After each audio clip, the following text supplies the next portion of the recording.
X-Men. Get it!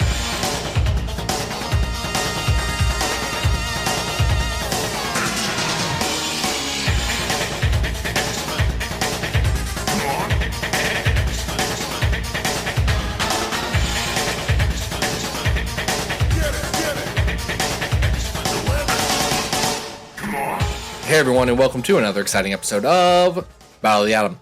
This is your weekly podcast where we rank every story from A to Z. I'm Adam, and I'm Zach. And Adam, I wanna let you know something. Okay, what do you got to let me know? It's that I know places. You know places? Yeah, places out of the woods, places where you can shake it off in style. And frankly, I wish you would. You want me to shake it off with style? Yeah, because I feel like there's been this bad blood that's beyond my wildest dreams, really. And I want things to be clean. I want like a blank space for us to just deal with this. You know, this love, this whatever you want to call it that we put into this podcast. And then I don't know how to really go from there. I mean, it's just like I know we want to keep going this, and all you had to do was stay, really, Adam. That's all you had to do to keep this podcast going. I'm here. I didn't go anywhere. Oh, well then welcome to New York. Are you just quoting? What are you doing? I don't know what you're doing. I'm trying to tell you how to get the girl. Are these Taylor Swift songs? Are they? What are these? That's the song title. It's a very Taylor Swift song on her 1989. Autumn 1989. 1989. Okay. Yes. You understand? You understand now what I was doing. There's some people. And I'm not going to name names. There's some people who don't like our bits, but they don't understand that they're for me. Mostly. That was a smart bit. And if I was more of a Swiftie, I probably would have gotten that. But unfortunately, my knowledge of Swift's discography begins and ends with the singles. So I'm not a Swiftie either. I'll say that for sure. And I won't say that bit was well executed. But I enjoyed it. Well, it's a good lead in because we are talking about the magical year of 1989 on this episode. Taylor Swift aside, lots of crazy good comics that year. And we are, going to talk about a couple of different things which kind of launch us into the 90s. And one thing that many of our listeners may not have even heard of. So this is a pretty exciting episode. Yeah, I think last episode we teased that there was the most obscure comic we've ever done. Mm-hmm. I think that's neat. I still hope it is. People, I saw chatter on the interwebs, which is weird because y'all, I love you so much. Normally, this is not the X-Men podcast that gets interweb chatter, and that's fine. We do it for the love of the show. But I did see interweb chatter that was like, "Oh, I bet they're covering Fallen Angels too." And folks, still do not have a complete version of any issue of Fallen Angels 2. Still working on it. Did find new art this week. Very excited. Longtime listeners, did I ever talk about my Fallen Angels 2 project on here? You've definitely have mentioned it before, and you did just find 2 additional covers, at least pencils for them, right? Well, almost everything's pencils. There's a few inked things in general, but these are one pretty finished pencil cover, one a little bit of a rough. That's beyond the point. Someday in 10 years, when I finally sit down with Colleen Duran and Mary Duffy, we can talk. Or Jim Shooter. I wonder if we don't need to talk to Jim Shooter right now. I gotta get the primary sources first. There's a lot of people we could talk to, but that is not the obscure comic we're talking about today. In fact, we're going to keep you in suspense until the end of the episode, or unless you check the episode notes. It's not actually going to be very helpful. The episode notes, now that I say this, it'll tell you the name of the story we're doing, but you haven't heard of it. So yes, but hopefully we can link people and point them in the right direction. But we are going to start in a place where most people are familiar with, and we're going to start with some Uncanny X-Men. Who requested this, Zach? Mitch. Hey, Mitch. Mitch did. I don't know this particular Mitch. I don't believe. I've known my share of Mitches. Not this Mitch, but it could be this Mitch. If this is my friend Mitch Wiss, who I went to college with, great. Weird that you listen to the show, buddy, but I appreciate it. I don't think it's that Mitch. However, this Mitch is special because this Mitch went over to patreon.com/comicsxf, reached deep into their hearts and pocketbooks and tossed a couple of coins into our coffers. Tell you what, keeps the site running, keeps everything going, keeps the fun alive on this here place, and keeps our podcast minds just churning out that new content. So, Mitch, if you want to be like Mitch, do the Patreon thing. Do the Patreon thing, folks. Come on. Do the Patreon thing. The line's still not very long. We can still get you in like 6 a months. 6-month window. Yeah, that's pretty good. That's pretty good. Yeah. Anyway, Mitch wanted us to talk about that time that Wolverine got crucified. Yeah. Uncanny X-Men 251 and 252. This is at a point in 1989 where the book is coming out twice a month, as advertised on the cover. Now on sale. Do you know why they the bi-monthly thing in general was to push X-Men sales because it was big. But do you know why specifically at this time a lot of Marvel books did multiple issues in November of 1989? Isn't there like a weird publishing thing where they had to do it? They had to catch up with the months. So what was the deal with this? I remember it's a weird, interesting thing. So you know how, well, one, because they were periodic, or comics or periodicals, and at this time were taxed and handled very, very much like a magazine. Right. There were very specific laws about how you distribute a monthly periodical, things like this, how you have to use the indica, a lot of that. And what most publishers would do is, like, when you have a new car, if you buy a car today, Adam, you're buying a 2023. Correct. It's not the year 2023. No, but you're buying it. It's so that when the car sits on the lot for a bit, it still feels newer because it's 2023. That's how things work, and publishing is the same. You want something that has a June date to still be like around in June and not feel old, especially if it's like a late June publication. Mm-hmm. So they had it prorated, I believe, or not prorated, but they had it backed up, I believe at this time 4 months. And there was a shift to 3 months, which I believe is the standard.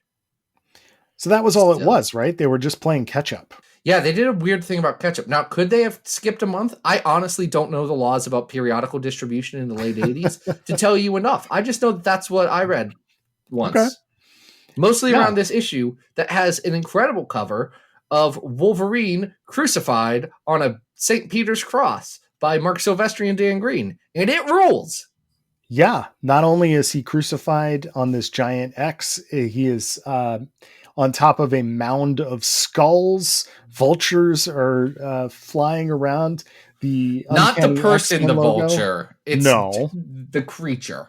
Right. And it is pouring rain, just so that you really understand Wolverine's suffering. And that's some John Romita Jr. looking rain right there. It really is.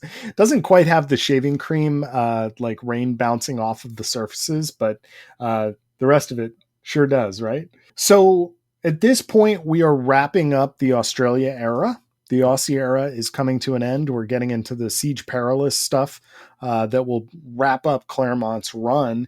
And because we are doing twice a month, we're moving at warp speed with this publishing schedule. So the art is maybe not to Silvestri and Dan Green's highest caliber. What do you think about the art in this issue? This first one? It's not the best, Silvestri. It's not the worst. It's not the worst. We're doing Uncanny 251 and 252. The first one is by Silvestri and Green. The second is Leonardi and Kent Williams. Wild combo, which we will get into. The Kent Williams inks on Leonardi. Weird. So wild. It's like seeing it. It'd be like seeing today. I say today, like the inker I'm about to say was not a contemporary of this time. But it'd be like seeing a what's his name? He did Amazing X-Men. McGinnis. It'd be like seeing Ed McGinnis inked by Bill Sienkiewicz.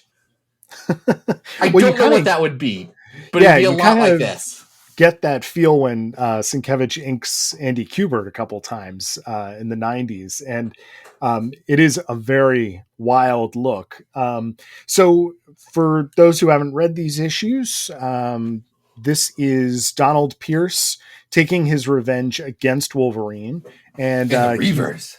He's introducing Wolverine to his Reavers and Lady Deathstrike, all of whom have devoted their lives to getting revenge on Wolverine because, well, some of them are Hellfire goons who Wolverine cut up.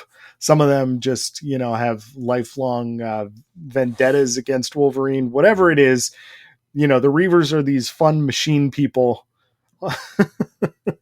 who, they all really just want to torture Wolverine. And I do love, there is this great moment after Donald Pierce introduces the Reavers to Logan, where Logan looks up at Donald Pierce and says, "I'm impressed."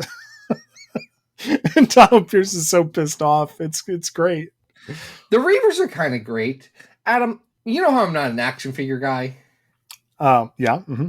Not your thing. Why do I have a Bonebreaker's head right here? From the Reavers. Did he come with another figure? Like, was he a Build-A-Fig? He's a Build-A-Fig okay. for the current X-Men Marvel Legends, which had a maggot in it, so I did have to get a maggot. But the Reavers rule, kinda. Like, depends on which ones we're talking about, I'm talking about Bonebreaker and Skullbuster. Those are the ones I'm talking about. And Lady Deathstrike. Everyone else, Bonebreaker and Skullbuster rule. I do appreciate the Hellfire Goon thing with Cole and Reese. I appreciate how petty Claremont was about Wolverine doing the coolest thing ever and just murdering a bunch of dudes in that story. A story that made Wolverine. And then Jim Shooter being like, "No, we have to bring them back." And then Claremont was like, "Okay, they're back and they're cyborgs now." And then he's like, "Actually, this is a story. Now I'm just going to have these guys that just really hate Wolverine for cutting him up." Yeah. What's the guy? Is it Pretty Boy? The one who has cables coming out of his eyeballs. He's really not that great. Well, because his deal is that he's a pretty boy, and then he becomes progressively less pretty. Right. But, Silvestri's drawing Deathstrike here, which is always a pleasure to see. And Wolverine is just having a straight up trip, man. He is having this fever dream and envisioning all of these characters from his past and also getting a window into what may have happened to the rest of his X-Men comrades. Yeah, this is an interesting one. Now, Claremont, especially in the Australian era, and right around here, started to use a lot of like symbolism and dream logic in his characters to talk about their emotional states. You see that with Psylocke in the next couple of issues when there's the whole Quanon stuff. You see that with Longshot not too soon before this.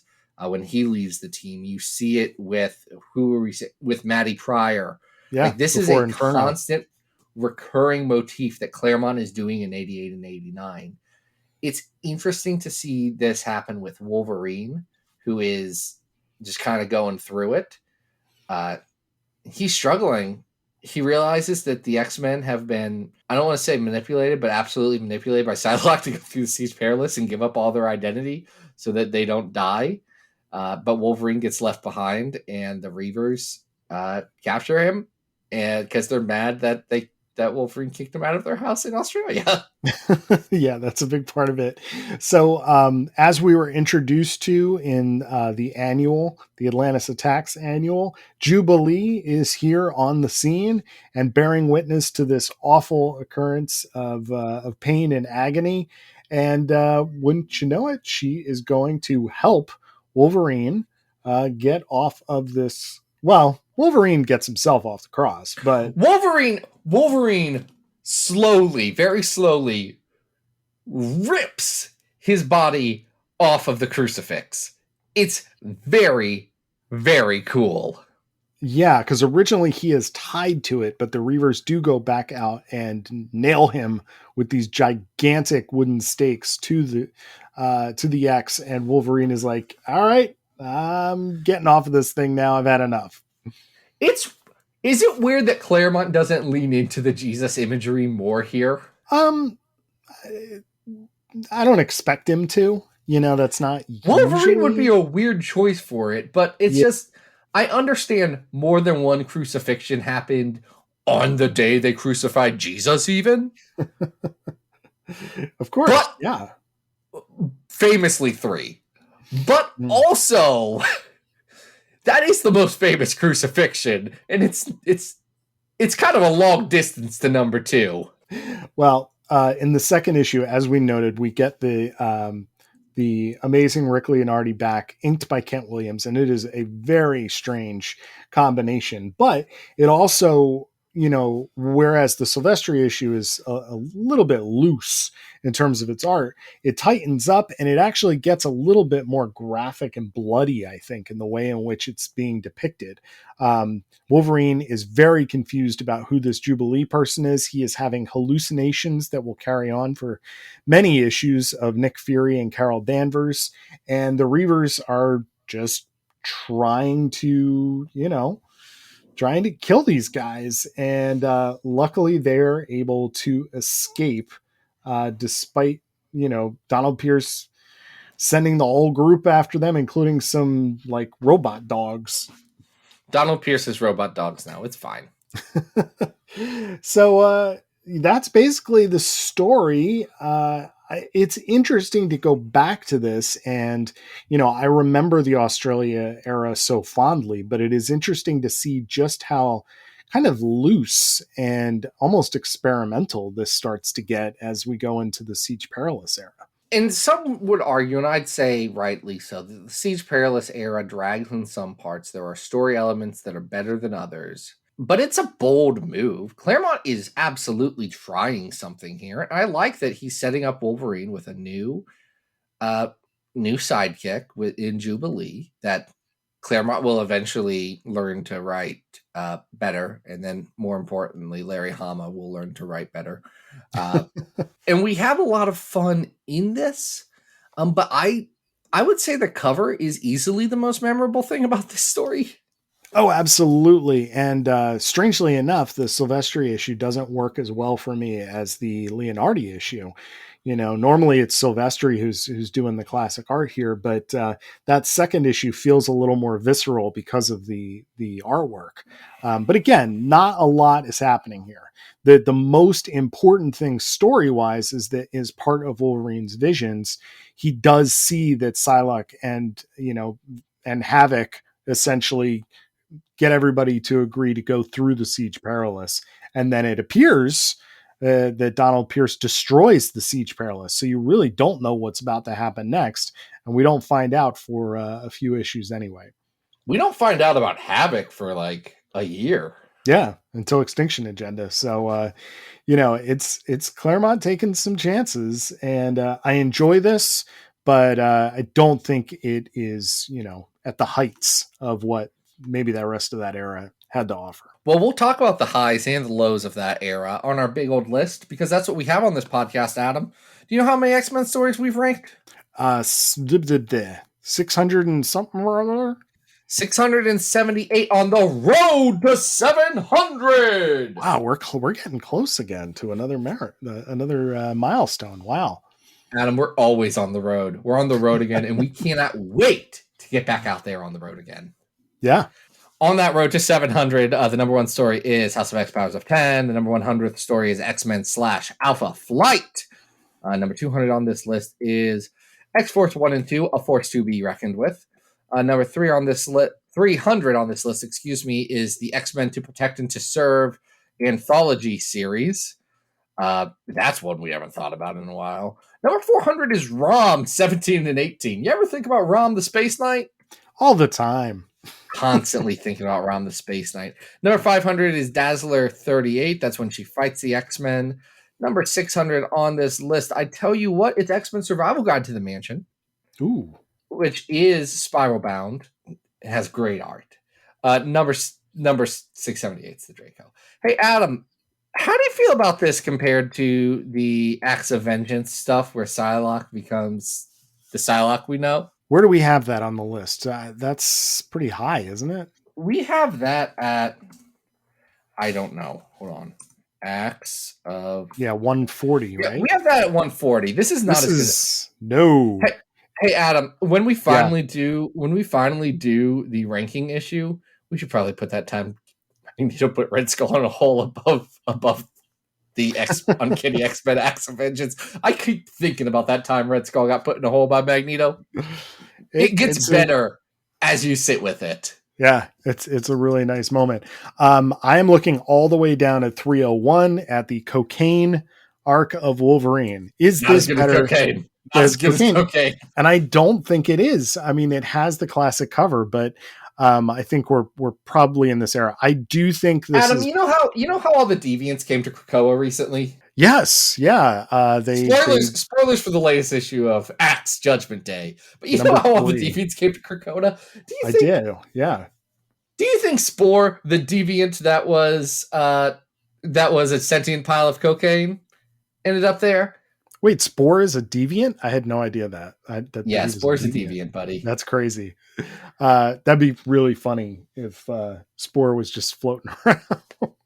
Jeez, I love that arc where Wolverine finds cocaine. No, it's not as good as that. I think this might be better than Wolverine Noir at 312, though. Yes, at 307's Here Come Tomorrow. This isn't better than Here Comes Tomorrow. No, I don't think it is. Do you think it might be better than the Trial of Hank McCoy at 309, though? Magneto's better at 308. So this can be our new 309. Great. All right. I think that's a good place for it. Definitely a memorable moment cover, but maybe not as successful as 2 issues. So it's still 1989. I'm still 9 years old. You're not born yet. And where are we going next? Well, we're going to check in on the hottest young artist in the comic sphere. That's right, it's Jim Lee. Jim Lee in 1989 was drawing a Wolverine, but not in the book X-Men or Wolverine or anything like that. No, he was drawing him in Carl Potts' The Punisher War Journal.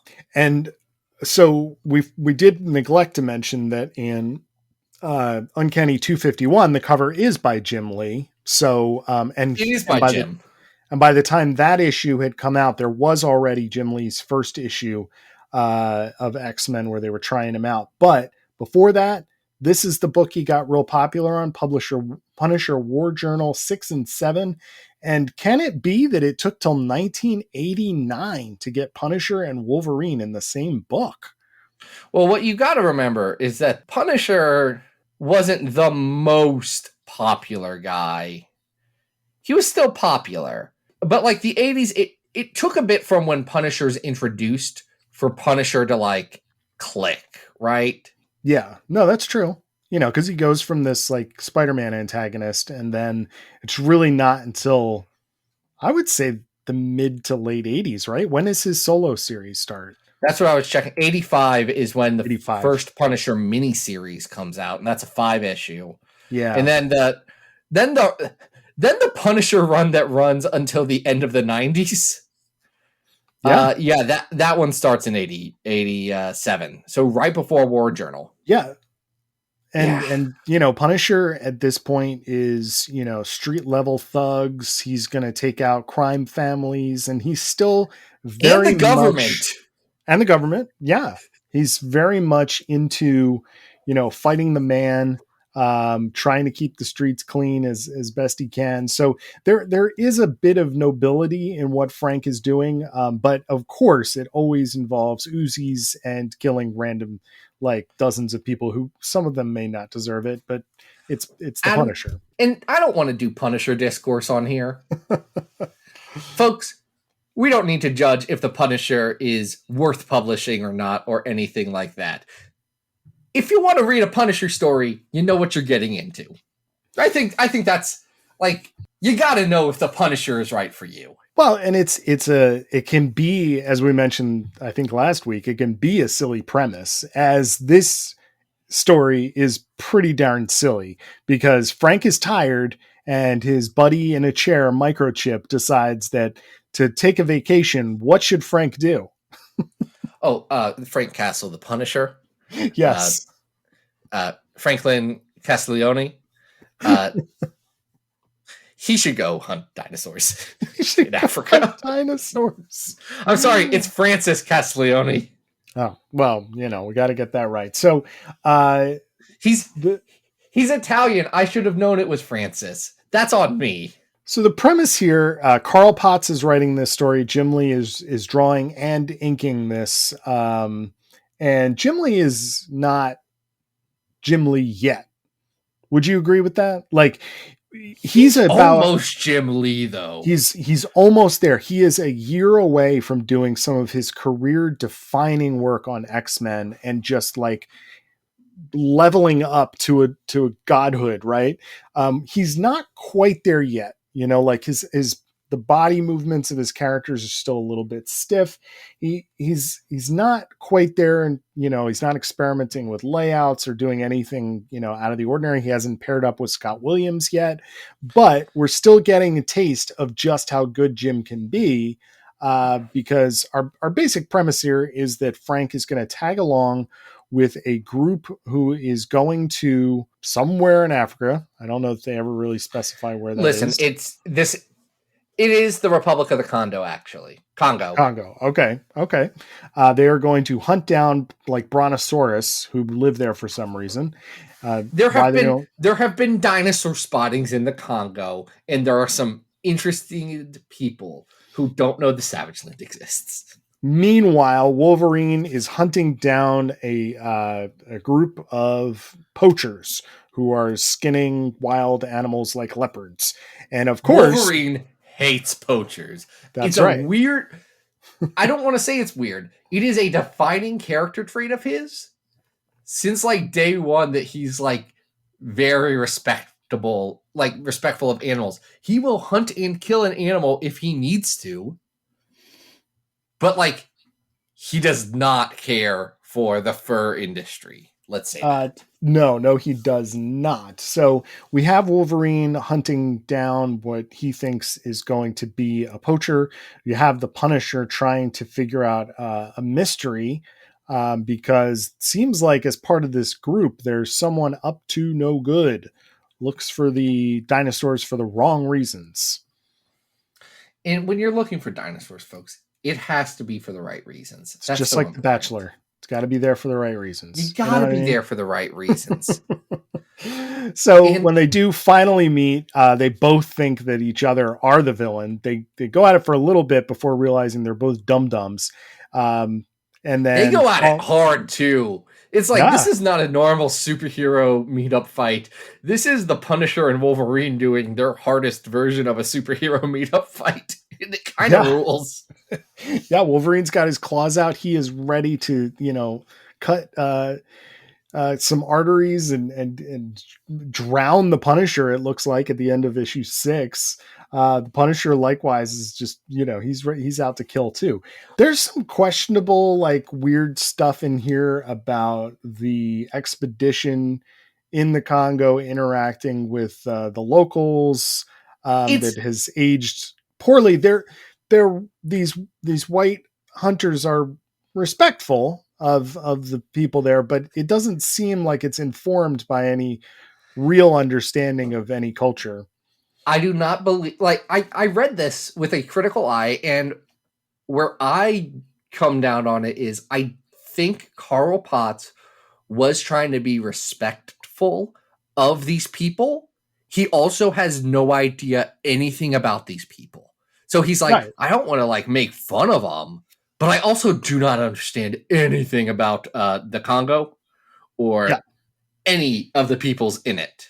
No. So it's like, on one hand, points for trying, especially in 1989. Not a lot of people were trying that. We've read The Jungle Adventure. We know when this can be less ideal. So in comparison, I'm like, okay, this could have been a lot worse. Still could have been good, though. You still could have done it good.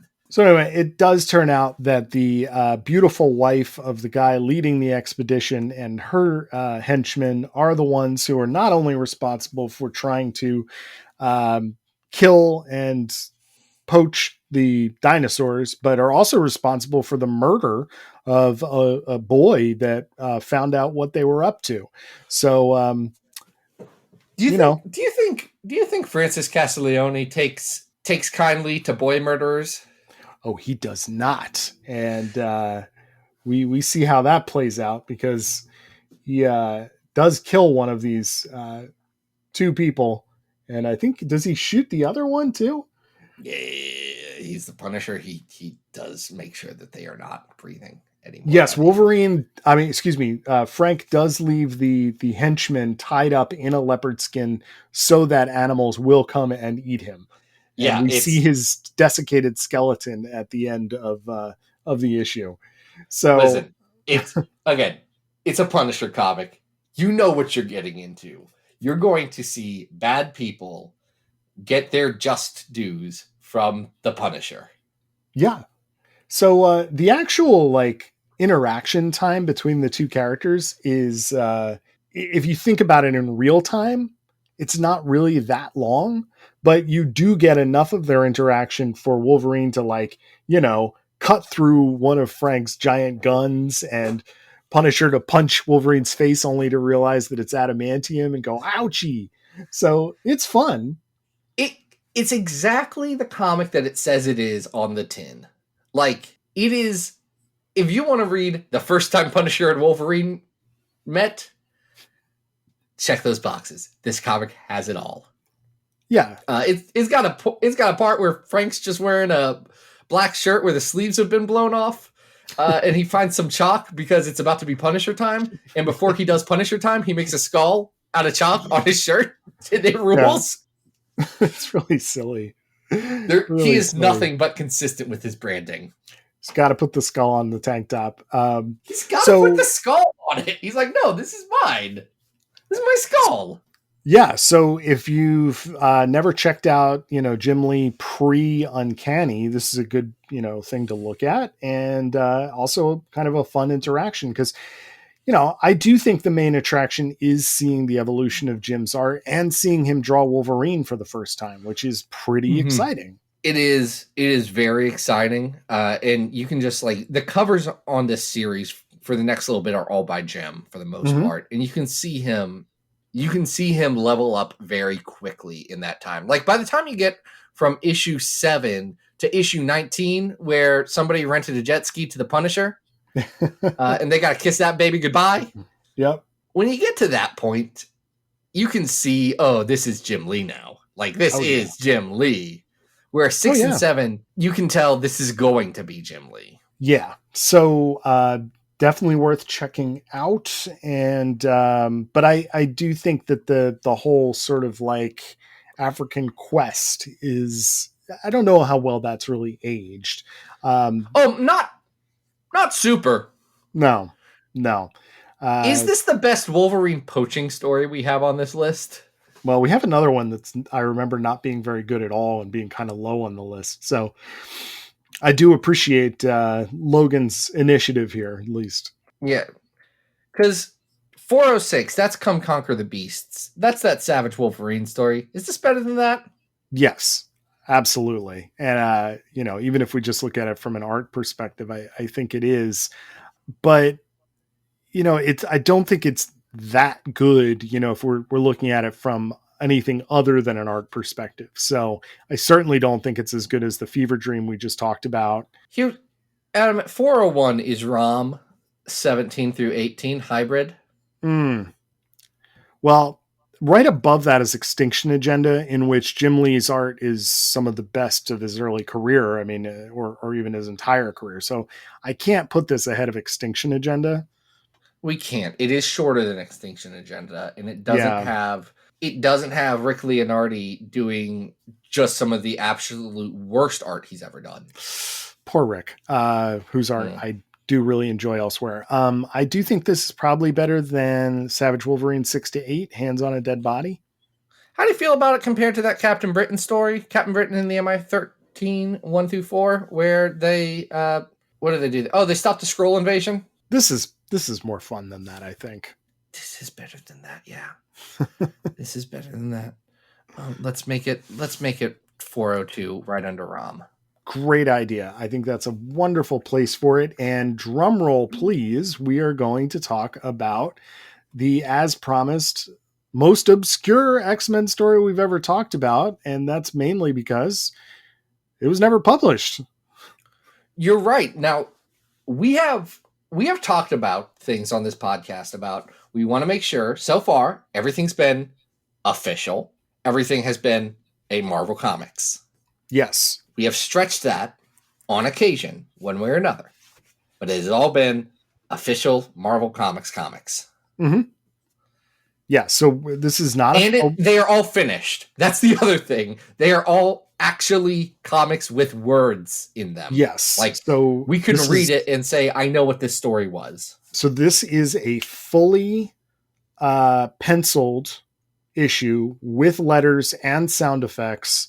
Really, the last two steps that it is missing are its inks and its colors. And this was basically a fill-in issue for the Aussie era. And what is this? What is this thing, Zach? Let's introduce this. Yeah, so this is called Family Ties. Like Adam said, this was an inventory issue for the way it's written, either Uncanny X-Men or X Factor. Yeah, it really could be either. It flips either way because it's really a Cyclops and Havoc story. So with both of them being in their teams, they had these. Now, Marvel at the time, because they were keeping a very strict monthly schedule for their books, they did have a few issues that they called inventory issues that they would backlog and say, we are going to publish these when we need to, if we need a fill-in. And you'll see that in like major runs, there'll be a one-off issue in the middle of things that is very much a fill-in. Like that weird story in New Mutants where Amara meets Hercules. Yeah, or in the middle or of that weird story in Thor where Hercules is there also. A lot of weird Hercules fill-ins. You know, or in the middle of Judgment Day and X Factor, you just have that random Archangel story. So these things are sitting around in case the regular story needs to play catch up. And this one is drawn by the incomparable June Brigman. I guess it was intended to be inked by Bob Wyacek. And it is written by Michael Higgins. Yeah. This is odd, right? It's very odd because it is we should just get into spoilers here. It is a sequel to the long ago at this point, Moses Magnum's Submergence of Japan story. What does Moses Magnum and his mandroids have against Japan? I don't know. I don't know, but the story starts with Sunfire having been abducted by Moses Magnum to generate enough energy to, again, destroy Japan. Hey, can we talk about this opening splash page? Because June Brigman kills it on the pencils here. Oh my gosh. June Brigman, throughout this penciling of this issue, just proves that she's an amazing artist. Just has such control over human anatomy.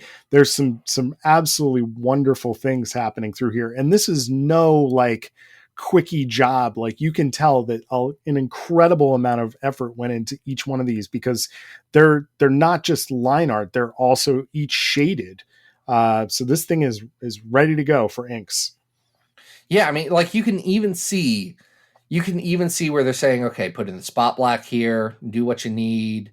It really does look just phenomenal.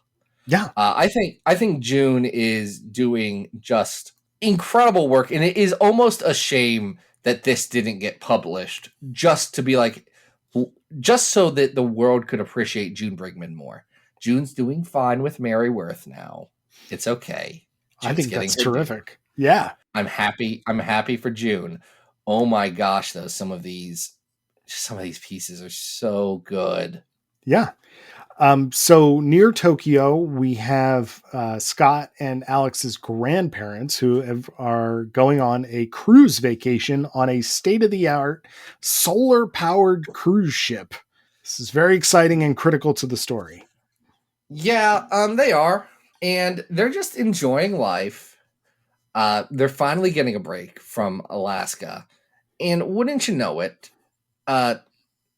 Havoc, their grandson, does find out that they're in trouble, and he decides he has to go help them out because Moses Magnum is going to mess with their crews. Yes, because the mandroids have come down from the sky and are basically holding the place hostage. And again, Brigman's illustration of how Havoc finds this out, the drawing of the grandparents, the way that she draws how Alex's concerned expression before he decides he's going to go off alone, thanks to Gateway, is great. And the premise of this issue is that, of course, Havoc is in Australia post Inferno.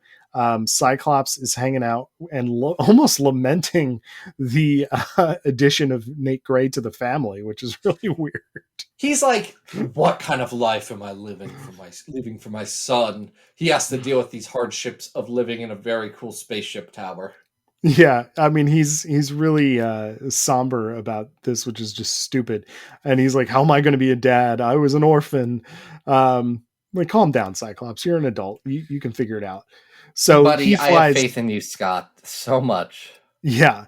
So he flies off, and essentially it's a two-pronged attack because Cyclops and Havoc don't meet until they are both in the clutches of Moses Magnum. But And Havoc his manages, yes, Havoc manages to, at least start to take down some mandroids. And then Cyclops teams up with his grandfather, and they also do some damage before they all team up at the end to take down Moses before I believe the Japanese government just like blows Moses up in his little island.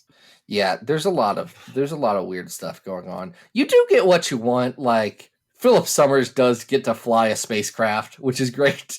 Yes, it's really fun. Cyclops at one point does disguise himself as a mandroid, which is pretty fun. But it does really appear as if Moses Magnum is murdered at the end of this story.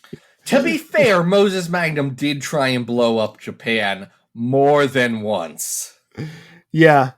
So even at the end, Sunfire is grateful to Cyclops and Havoc. He's like, "Yeah, I know I was a jerk, but you did a good job today, and you freed me from this maniac. So thanks a lot." And the grandparents, they get to go back on their vacation without Moses Magnum having stolen the technology from the state-of-the-art cruise ship. Spoiler alert: Moses Magnum will be back. Well, I mean, this was never published, so was never published. Was this published? However, this would have been Moses Magnum's first appearance since those two X-Men stories, if it would have been published. And then we couldn't get such illustrious stuff like 1992's Deathlock. That's a Dwayne McDuffie comic. Hold on, that one might be good. Okay, all right, worth checking out. It's just, folks, you're never going to get me to read Deathlock. It's never going to happen. Not going to happen. There's too many things in this world for me to experience still that aren't in Deathlock for me to get around to read any more Deathlock than I've already read, which is not much. Well, you've read Uncanny X-Force, so you've had a little bit of Deathlock in your life. I'm aware of the concept of a Deathlock. I did watch Marvel's Agents of S.H.I.E.L.D. Season 1 starring a Deathlock. No. Okay. It did have a Deathlock in it. I remember. You can't argue with the fact that show did have a Deathlock in it and was about that guy from Aliens who says, "Hold on to your butts," trying to turn himself into a Deathlock. Yeah. No, that sure was a show. More people should hear the explanation of what Agents of S.H.I.E.L.D. was, because that show gets wild. Oh, the fact that Ghost Rider is on it later? The fact that Patriot, William Mace, is a main character at a certain point. Oh my god. The fact that they do a Secret Empire better than Nick Spencer at the same time Nick Spencer was doing a Secret Empire. I have watched way too much of that show. The fact that one of the characters does get stuck on an alien planet for a while, only to be replaced, or only to have to go back into this weird door of a super inhuman that the Hydra worships? Question mark. I guess. I don't know. It depends on what season. There's a lot I of don't know if I saw Inhuman that part. stuff in there. Yeah, they were really trying to make Inhumans happen, and it wasn't happening. Didn't work. I think everyone involved in that show was, giving it their all at a certain point. But wow, could I not finish watching that series? No, not for me. What is for me, I think, is this issue, and all of the original artwork with the inked lettering is available online. So we invite you to read that at some point. So I think this does count, and it is worth ranking on our giant list. I think it counts. I think it's worth ranking. I also think if they published this issue, we would never, ever, ever think about it, Adam. I cannot imagine this being one that we're like, oh yeah, you remember that time that Moses Magnum and the Mandroids came back? It's definitely the kind of thing that if it popped up as a fill-in issue, you'd be like, okay, that was fun. But it's the novelty of finding this, in that this thing exists.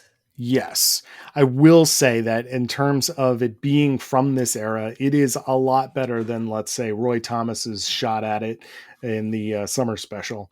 I am so curious if the summer special was also supposed to be an inventory issue. The summer special almost reads more like a Marvel Comics Presents. It does, but it's paced a little bit differently than Marvel Comics Presents, which makes me think maybe it was just to have an X-Men story, like Marvel Comics Presents style, hold down the Marvel, I say summer, but all the annual specials. Yeah. But no, it's better than Roy Thomas's Outback. Oh, 100%. So that's at 640 right now, the Marvel Superhero Special. Yeah, we're definitely not that low. I do think we're probably just, in terms of it not being that important, probably like in the 500s. Like, is this better or worse than Cyclops Retribution at 501? Maybe this is better. I think this is probably worse than Cyclops Retribution. Okay. I think this is lower than Cyclops Retribution. I think it's got. Go ahead. All right. Here's what I'm thinking. Just looking at this, I think that I would rather go back to the second Asgard arc of New Mutants than this. That's Brett Blevins. But the too long one that does have that fill-in issue with Hercules in the middle of it that we were talking about. Yeah, but I think I might rather read this than Uncanny X-Men Annual 8, The Adventures of Lockheed the Space Dragon and his pet girl Kitty. That's about right.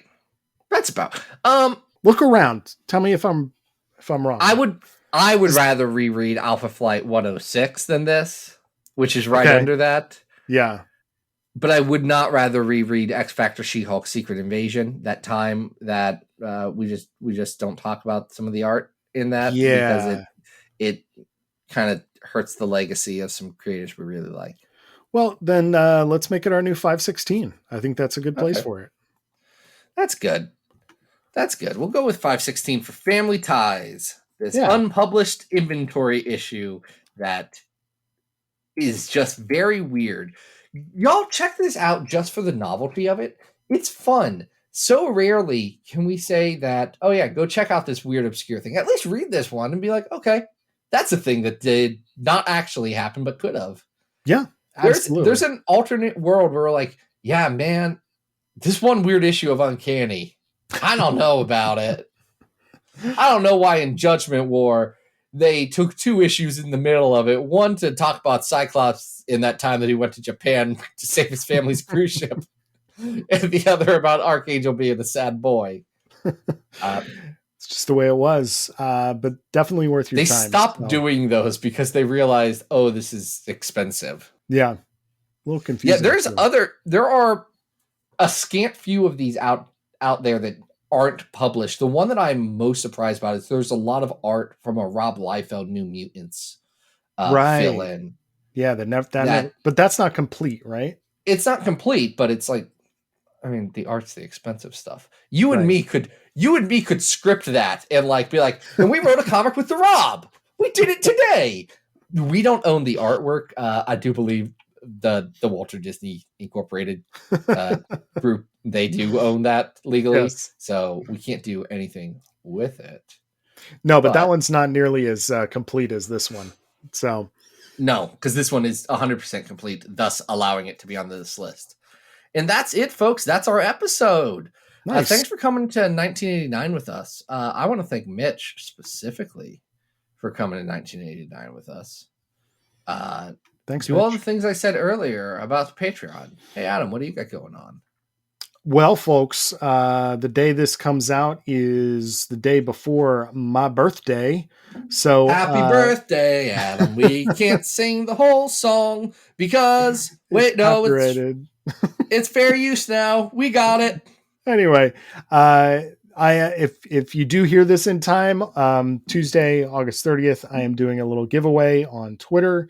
So if you follow at Arthur Stacy and at ComicsXF and retweet the birthday tweet, I am giving away a full page, full color commission of an X character of your choice.